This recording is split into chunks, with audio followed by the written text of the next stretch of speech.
Hello everyone, welcome in today's video.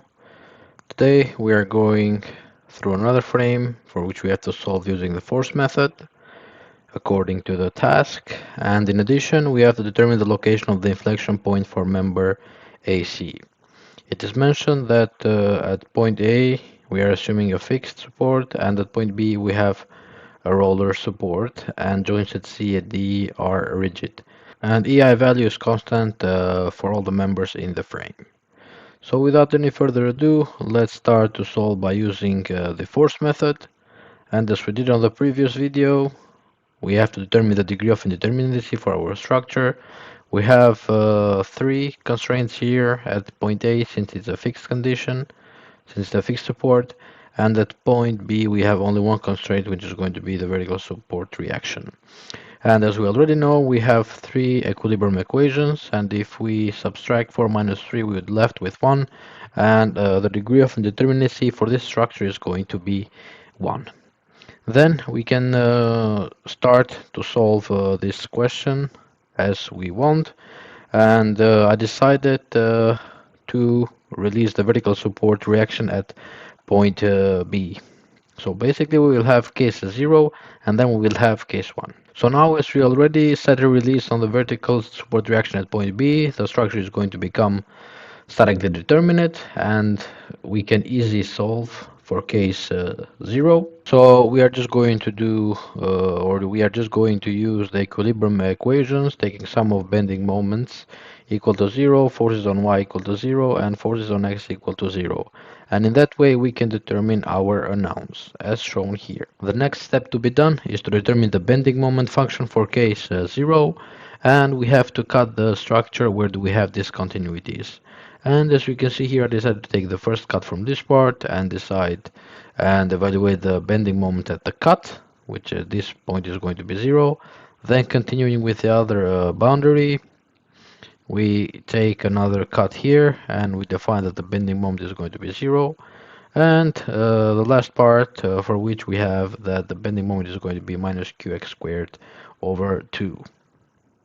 Next, let's continue to solve for case 1. Again, as previously, the structure now is statically determinate, and what we need to do is to use the three equilibrium equations to determine the support reactions, as shown here, where we would have bending moment coming from case 1, support reactions as well. Next, we continue to find the bending moment function on the same way as we did for case 0. Where do we take the bending moments at the cut? Where do we have discontinuities on the frame? And in that way we define the three bending moment functions, for which later we are going to use them to evaluate or to find the redundant force, which we already said is released on the support reaction. Next, let's provide a table of summary, and these are going to be the bending moment functions with the given boundaries throughout the whole frame.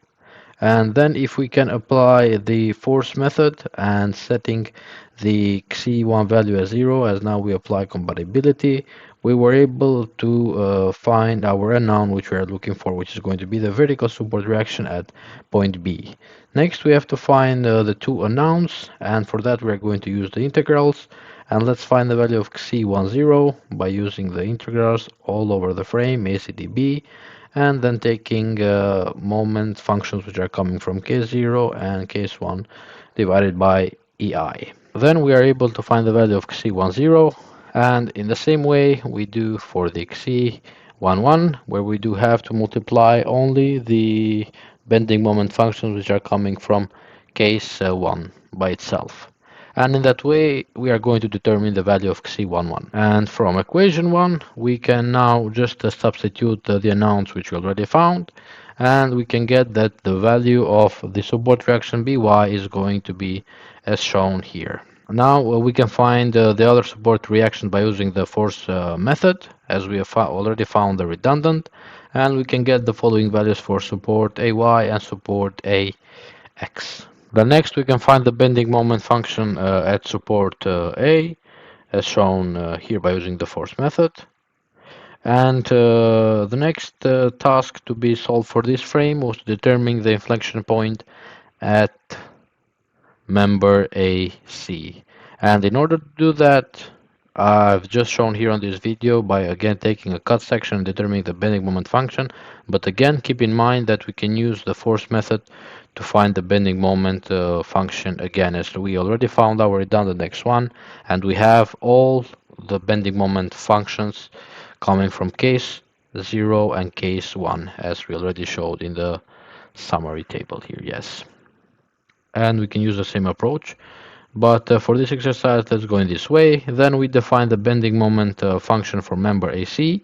And in order for us to find the inflection point, which basically is the point at which the bending moment is going to take value 0 and change sign, we just equate this equation equal to 0, and then we just find the root. And these are going to be the roots. And just to make sure that our solution is correct, let's assume the following values. Let's assume that the distributed load acting on member AC is going to be 5 kilonewtons. We have A 5 meters and B 5 meters. And these are going to be the values which we are going to get if we plug those values into the equations which we already found and showed previously. And next, we can just use one of these two values to check which is going to be the most relevant one according to our calculation. And as you can see, we do have that the inflection point is going to be at distance 2.5 meters from the base of the structure. And obviously we're going to accept reasonable values. So then we can check the results by using finite element method software, and I used Autodesk Robot software. And as you can see here, we have the results which says and shows that the point at which the bending moment changes sign is going to be at x equal to 2.5 meters. So base is here and 2.5 meters, the sign is going to change.